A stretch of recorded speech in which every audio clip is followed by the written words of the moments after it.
जी, मैं हूं नदीम सिद्दीकी, मेट्रो 7 पाकिस्तान के साथ। इस वक्त मौजूद हूं मैं सोहराबगढ़ और पावर हाउस के जो अलनूर मोड़ है उसके दरमियान में यहाँ मौजूद हूँ। और यहाँ पर देख सकते हैं कि सोहराबगढ़ से गाड़ियाँ आ रही हैं और यहाँ पर अफगान स्टेडियम जो मौजूद है फिडल बी एरिया में ब्लॉक 19 में, यहाँ पर सिंध गवर्नमेंट की जानिब से ड्राइव थ्रू वैक्सीनेशन सेंटर का बाकायदा इफ्तिताह अब से कुछ देर बाद होने वाला है। और इसको इसलिए लगाया गया है कि यहाँ पर जितने भी वक्त कार के थ्रू जो गाड़ियों के थ्रू जो ड्राइवर हजरात आएंगे और गाड़ी में जो बैठे होंगे लोग, उनके लिए ये यहाँ पर वैक्सीनेशन सेंटर बनाया गया है। और बताया जाता है कि इसकी टाइमिंग क्या होगी, क्या तरीक़ाकार होगा, अब से कुछ देर बाद जो है कराची के एडमिनिस्ट्रेटर मुर्तज़ा वहाब इसका बाकायदा इफ्तिताह करेंगे और उसके बाद ही तफसीलात बताएंगे कि आया कि क्या सूरत हाल होगी और इसकी टाइमिंग क्या होगी।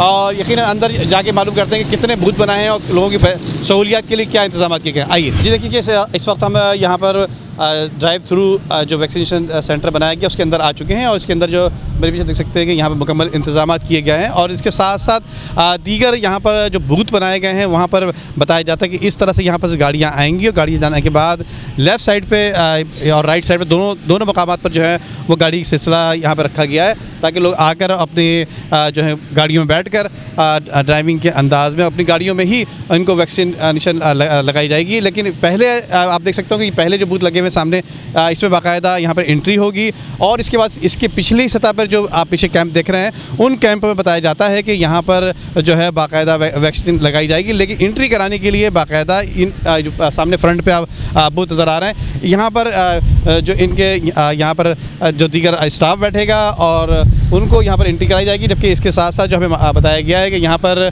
मीज़ान बैंक के ताउन से जो फिडल बी एरिया के इलाके में सिंध गवर्नमेंट ने यहाँ वैक्सीनेशन सेंटर का एहतमाम किया है। और इसकी टाइमिंग जो बताई जा रही है वो 24 घंटे बताई जा रही है कि 24 घंटे में जो है वो 24 घंटे ही जारी रहेगी। और इसके अलावा ये भी कहा जा रहा है, क्योंकि बाज़ हमने ये भी देखा कि यहाँ मोटरसाइकिल पे सवार लोग भी आ रहे हैं, उनका कहना ये है कि हमें मोटरसाइकिल वालों को क्या वैक्सीनेशन नहीं लगाई जाएगी। जबकि कहना ये भी है कि यहाँ पर गरीबों की गुंजाइश नहीं है, क्योंकि जो कार वाले होंगे जो कार पे आया करेंगे उनको ज़रूर वैक्सीन लगाई जाएगी, लेकिन गरीबों की गुंजाइश नहीं है। डिस्ट्रिक्ट सेंट्रल में वज़ीर आला के हिदायत के मुताबिक ये मोबाइल सर्विस जो है वैक्सीनेशन जो कर रहे हैं। अभी इस वक्त जो है मोबाइल एक लगी हुई है हमारे आशा मंजिल पे मेन रोड पे, वहाँ तकरीबन 350 वैक्सीन हो चुके हैं।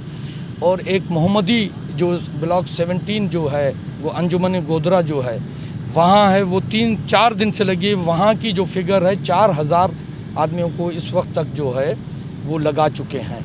वो कम्युनिटी भी है और आम आदमी भी आ रहे हैं। उसके साथ यहाँ एक इमाम बारगाह है हमारे एंचोली में, वहाँ लगाया हुआ है।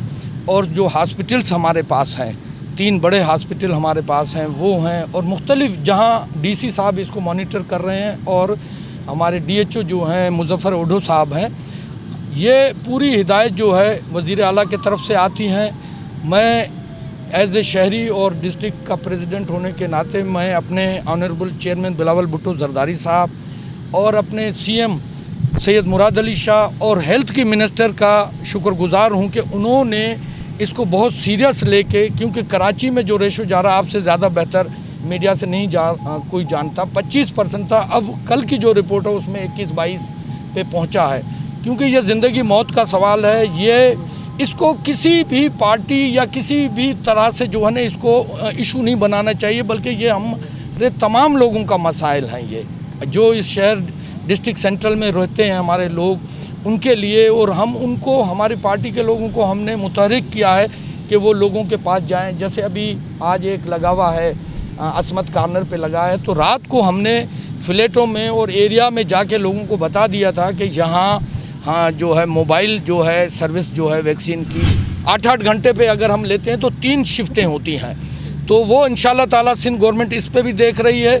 ये हेल्थ का मामला है, जान का मामला है, यहाँ पॉइंट स्कोरिंग नहीं करनी है। मैं तमाम स्टेक होल्डर से, MQM के दोस्तों से, PTI के दोस्तों से, जमात इस्लामी से, जो भी लोग हैं, इसको इशू नहीं बनाएं, बल्कि इसको प्यार मोहब्बत से आगे ले आएँ। आवाम की जानों का मामला है। अब अगर लॉकडाउन किया गया है तो देखें, पहले भी आपको याद है कि जब वज़ीर आला साहब ने लॉकडाउन लगाने की कोशिश की थी और लगाई थी तो यही तबसरे हो रहे थे कि गलत हुआ। लेकिन उसके बाद पूरी वर्ल्ड वालों ने, तमाम लोगों ने ये रिपोर्ट दी और पूरे पाकिस्तान में भी ये कहा गया कि वज़ीर आला साहब ने ऐसा इक़दाम उठाया था। अभी भी हमने सबसे पहले इक़दाम उठाया है। और ये तबसरे होना मुझे अफसोस होता है कि पीटीआई के दोस्त और एमकेएम के दोस्त जो हैं इसको इशू बना रहे हैं रोज़गार का। रोज़गार नहीं है। लाहौर में हुआ था, आपको खुद मालूम है, हमने कोई उसके पर सियासत नहीं की। मैं अर्ज़ करूँगा पीपल्स पार्टी का एक अदना कारकुन होने की हैसियत से खुदारा सेहत के ऊपर सियासत नहीं की जाए।